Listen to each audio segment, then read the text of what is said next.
Olá, seja bem-vindo a mais um vídeo do Gabinete. Aqui quem fala é o Hugo. E eu tô com uma leitura aqui. Eu pretendo ler durante alguns vídeos. Eu não sei se eu vou até o final, eu não sei se eu vou até a metade, ou se eu só vou ficar no primeiro e no segundo capítulo. Não tenho certeza ainda. Aqui é sempre muito experimental, né? Eu começo a ler um livro, eu acho que eu não vou me aprofundar. Quando eu vou ver, eu já estou no segundo, terceiro capítulo. Às vezes eu pretendo aprofundar e fico mais na introdução e no primeiro capítulo. Acho que depende muito é, também do quanto eu acho interessante avançar essa leitura. Também às vezes como está meu humor, que me perdoe aqui uma questão mais até individual, mais pessoal. Mas, enfim, para a leitura de hoje, que na verdade não vai se limitar só hoje, né? Eu trouxe a fabricação da ciência porque, bom, se eu tivesse que resumir as minhas reflexões seria a seguinte: do ano passado para cá, ou seja, de 2020 para cá, muito por conta do contexto que a gente está vivendo, eu tenho reparado que pipocou muito texto sobre ciência. Muito texto de natureza ideológica, de natureza política, seja para afirmá-la, levantar bandeira, seja para negá-la e dizer que tudo é fruto de grandes conspirações, enfim. Muitos desses textos que infelizmente não, para uma discussão mais crítica, assim, propriamente mais acadêmica ou não, mas mais crítica, sobretudo, acaba não contribuindo muito, né? Porque fala muito do valor da ciência, do quanto ela gera resultados interessantes, ou do quanto a gente deve ter um certo pé atrás, enfim. Não vou entrar aqui nesse mérito, mas acima disso tudo, pelo menos na minha opinião, é pensar sobre a ciência, independentemente de qualquer coisa. Pensá-la do ponto de vista histórico, sociológico, antropológico, político, epistemológico, né? E é uma discussão sem dúvida muito farta, né? Já tem muito tempo que filósofos, historiadores, antropólogos se debruçam sobre a ciência para tentar entender as suas práticas, o seu fazer, sejam as condições, seja o contraste com relação a outras épocas, seja a serviço de que está essa ciência, e por aí vai, né? As possibilidades de análise variam muito. E para contribuir com essa discussão, com essa atenção que a gente vem dando à ciência nos últimos tempos, principalmente nos últimos tempos, eu trouxe a Fabricação da Ciência do Alan Chalmers, que na verdade não é nem o livro mais conhecido dele, pelo menos até onde eu saiba, aqui no Brasil. O livro mais conhecido dele é O que é a Ciência Afinal, que é fartamente utilizado em cursos de ciências humanas e diria até de cursos de ciência mesmo, né, em graduações de ciência. Mas claro, depende muito da disciplina nesse caso, né? E debates de modo geral, né? O autor ele se notabilizou principalmente por esse último livro. E esse é a Fabricação da Ciência, já não é bastante conhecido ainda, mas não é tanto quanto o outro. Mas eu trouxe esse aqui. Eu acho até que, dependendo do quanto a gente avançar nesse texto, eu posso até eventualmente, futuramente, ler o outro. Mas vamos começar aqui esse texto, que eu também já estou falando demais e não é a proposta. Vamos lá. Prefácio. A Fabricação da Ciência. Este livro é uma sequência de What is this thing called science? Nesse livro, submeti algumas das explicações mais comuns da ciência e seus métodos a minucioso exame crítico, mas não cheguei a elaborar em detalhe nenhuma alternativa para elas. Convenci-me de que tal elaboração é necessária, sobretudo diante da amplitude das críticas que, contra as minhas intenções, tem considerado minha posição radicalmente cética, negadora de qualquer estatuto distintivo, objetivo do conhecimento científico. Realmente, quem lê esse texto aqui dá a impressão que ele está ali só apresentando, numa posição tanto quanto cética, levantando problemas, e afinal de contas é isso mesmo? Né? Este livro contém uma ampliação e uma reelaboração do argumento de seu predecessor. Persiste em minha rejeição às concepções filosófico-ortodoxas do chamado método científico, mas demonstra como, não obstante, com algumas ressalvas, é possível uma defesa da ciência como conhecimento objetivo. Aqui ele já está se posicionando. Isso que é interessante. Aproveito e compartilho também aqui uma coisa que eu gosto bastante nos textos, é quando o autor ele fala, ele dá uma perspectiva mais pessoal daquilo que ele está fazendo, uma opinião dele, uma crença, um certo pressuposto e fala, não, eu vou fazer isso porque eu defendo isso aqui, eu estou partindo disso aqui. E quando ele deixa claro isso desde o início, acaba que a leitura, pelo menos para mim, fica bem mais interessante. Consequentemente, não tenho dúvidas de que receberei o desdém de muitos filósofos à minha direita e de sociólogos da ciência à minha esquerda. Em muitos pontos, utilizei material publicado nos seguintes artigos. O que é contra o método científico universal histórico, 85. Uma história não empirista do experimento, 84. E Galileu o quê? As observações telescópicas feitas por Galileu de Vênus e Marte, 85. E a Sociologia do Conhecimento e o Estatuto Epistemológico, de 88. A Extraordinária Pré-História da Lei da Refração, de 75. Sou muito grato aos editores que deram permissão para utilizar este material aqui. Agradeço também a Patrícia Bauer e Verônica Learre, não sei se assim se pronuncia, mas enfim, que pacientemente, com muita eficiência, datilografaram o manuscrito. Nossa, é tão estranho essa palavra hoje, datilografar o manuscrito. E a Val Sutin, pela crítica proveitosa. Perfeito, vamos lá. Foi um curto prefácio, agradeço até o autor por isso. Às vezes eles pegam prefácios de dezenas de páginas, não que não sejam muitas vezes interessantes ou bons, mas é sempre interessante ver alguma coisa mais sucinta quando é prefácio. Principalmente quando é uma introdução feita por uma outra pessoa que não é o autor. Aí, às vezes, quando é longo demais, também não me agrada muito. Mas vamos lá. Capítulo 1. A política da filosofia da ciência. A filosofia da ciência como questão política. Nos tempos modernos, a ciência é muito respeitada. Esta é a sentença que abre o livro do qual este é uma sequência, que é justamente o que é a ciência final. 15 anos dando aulas numa faculdade de artes, bem como a inclinação para algumas formas da filosofia e da sociologia contemporânea, me proporcionaram uma ideia da quantidade de ressalvas de que essa afirmativa necessita. A ciência geralmente é considerada desumanizadora, dando um tratamento insatisfatório a povos, sociedades e natureza, nela considerados objetos. A alegada neutralidade e isenção de valores da ciência é percebida por muita gente como não autêntica, ideia estimulada pelo fenômeno, cada vez mais comum, do desacordo entre especialistas em lados opostos de uma discussão politicamente suscetível acerca da substância do fato científico. Vou até ler essa frase de novo que foi grande. A alegada neutralidade e isenção de valores da ciência é percebida por muita gente como não autêntica, ideia estimulada pelo fenômeno cada vez mais comum do desacordo entre especialistas em lados opostos de uma discussão politicamente suscetível acerca da substância do fato científico. A destruição e a ameaça de eliminação de nosso meio ambiente resultantes de avanços tecnológicos são em geral consideradas algo que compromete a ciência. Existem aqueles que consideram a faculdade de artes muito deficiente e distanciada do mundo masculino e opressivo da ciência, e voltam-se para o misticismo, as drogas ou para a filosofia francesa contemporânea. Embora certamente reste o argumento de que um alto apreço pela ciência e uma generosa avaliação de seu campo constituam importante componente da ideologia contemporânea, abundam as posições oponentes. O fato das questões, dá um nervoso escrever com apontar justamente a parte da tinta, dá a impressão que estou riscando tudo.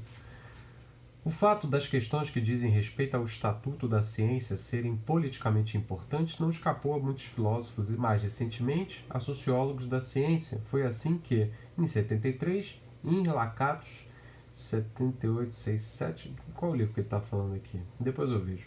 Resumiu o assunto numa transmissão radiofônica.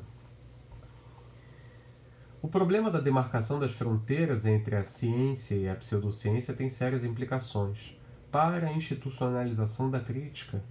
A teoria de Copérnico foi proibida pela Igreja Católica em 1616 por ser considerada pseudocientífica. Em 1820 foi retirada do índex porque, àquela altura, a Igreja acreditou que os fatos a haviam comprovado e, portanto, ela se tornara científica. O Comitê Central do Partido Comunista Soviético, em 1949, declarou pseudocientífica a genética mendeliana e matou os que a defendiam em campos de concentração, como aconteceu ao acadêmico Vavilov. Depois do assassinato de Vavilov, a genética mendeliana foi reabilitada. Contudo, manteve-se o direito do partido decidir o que é científico e publicável e o que é pseudocientífico e passível de punição. O novo establishment liberal do Ocidente também exerce o direito de negar a liberdade de palavra ao que é considerado pseudocientífico, como já se viu na discussão a respeito de raça e inteligência. Todos esses julgamentos, inevitavelmente, baseavam-se em alguma espécie de critério de demarcação. Esta é a razão porque o problema dos limites entre a ciência e a pseudociência não é um pseudo-problema de filósofos de poltrona. Ele tem sérias implicações éticas e políticas. Naturalmente, Lakatos tinha grande consideração pela ciência, como Karl Popper, cujos passos apaixonadamente seguiu. Popper explica como a sua defesa da racionalidade em geral e da ciência em particular é uma tentativa de ir contra o relativismo intelectual e moral, considerado por ele a principal doença filosófica de nosso tempo. Não é incomum que os defensores de um elevado estatuto da ciência vejam-se como defensores da racionalidade, da liberdade e do modo de vida ocidental, já que, afinal de contas, o que realmente está em jogo é nada menos que o futuro progresso de nossa civilização. Paul Feyerabend é um dos filósofos mais lidos que se opõe e zomba dessas venerações da ciência. Aliás, ele tem uns livros maravilhosos sobre isso. Quando eu pensei em ciência, eu nem lembrei desse autor, mas é verdade. Nossa, tem uns textos dele que eu acho que vale muito a pena trazer aqui. Mas isso fica para um próximo momento. Segundo algumas de suas formulações mais radicais, as atitudes atuais em relação à ciência equivalem a nada menos que uma ideologia representando um papel afim ao que desempenhou o cristianismo na sociedade ocidental algumas centenas de anos atrás e da qual devemos nos livrar. Feyerabend diz que a ciência moderna não tem características que a tornem superior e distinta do voodoo ou da astrologia. Em seu livro mais recente, ele glorifica um adeus à razão, onde razão deve ser lida como o modo de racionalidade que os filósofos, que defendem para ela alguma situação privilegiada, presumem distinguir a ciência. Nas últimas décadas, tornou-se cada vez mais comum os sociólogos voltarem sua atenção para a dimensão social da ciência, e, em especial, para os processos implicados na construção social do conhecimento científico. Essas investigações levaram a maioria deles a questionar as explicações ortodoxas atribuídas ao estatuto privilegiado da ciência, e alguns deles a assumir posturas semelhantes a defendidas por Feyerabend. Collins e Cox, por exemplo, defendem explicitamente um ponto de vista relativista intransigente, com o argumento de que não há uma diferença intrínseca entre o método da ciência e o método empregado por Meiren Kish e seus seguidores para convencer os outros da autenticidade de sua maneira de lidar com seres extraterrestres. Deixa eu dar uma verificada na câmera aqui que eu tenho a impressão que ela parou de filmar. Não, parou não. Foi impressão minha só. Voltemos. As páginas que seguem contêm minha tentativa de esclarecer essas discussões a respeito do estatuto da ciência. Uma investigação detalhada da prática científica exigirá que nos unamos a Feyerabend e aos sociólogos contemporâneos na rejeição de boa parte da filosofia ortodoxa da ciência. Entretanto, procurarei resistir ao relativismo radical frequentemente defendido por esses autores e tentarei elaborar uma defesa restrita da ciência, interpretando o que acredito estar correto nas noções tradicionais da objetividade e isenção de valores da ciência. Ou melhor, espero que um exame detalhado da maneira como é fabricado, num certo sentido de fabricar, construir, elaborar, o legítimo conhecimento científico, mostre como ele pode ser diferenciado de suas fabricações, num segundo sentido de fabricar, montar. No capítulo final, Mostrarei por que não desejo que minha defesa restrita do estatuto epistemológico da ciência seja equiparada à defesa do tipo de atitude que prega manter a política longe da ciência, a atitude que deixa sem questionamento o campo político, já incontestável dentro da ciência. A estratégia positivista. O principal objetivo dos positivistas lógicos, que floresceram em Viena durante as décadas de 1920 e 1930, e cuja significativa influência ainda persiste, era fazer a defesa da ciência e distingui-la do discurso metafísico e religioso, que a maioria deles descartava como bobagem não científica. Eles procuravam construir uma definição ou caracterização geral da ciência, incluindo os métodos apropriados para sua construção e os critérios a que recorrer para fazer sua avaliação. Com isso em mãos, visavam defender a ciência e criar dificuldades para a pseudociência, mostrando como a primeira se ajusta à caracterização geral e a última não. Os detalhes da concepção de ciência oferecidos pelos positivistas foram rejeitados ou radicalmente alterados nas últimas décadas.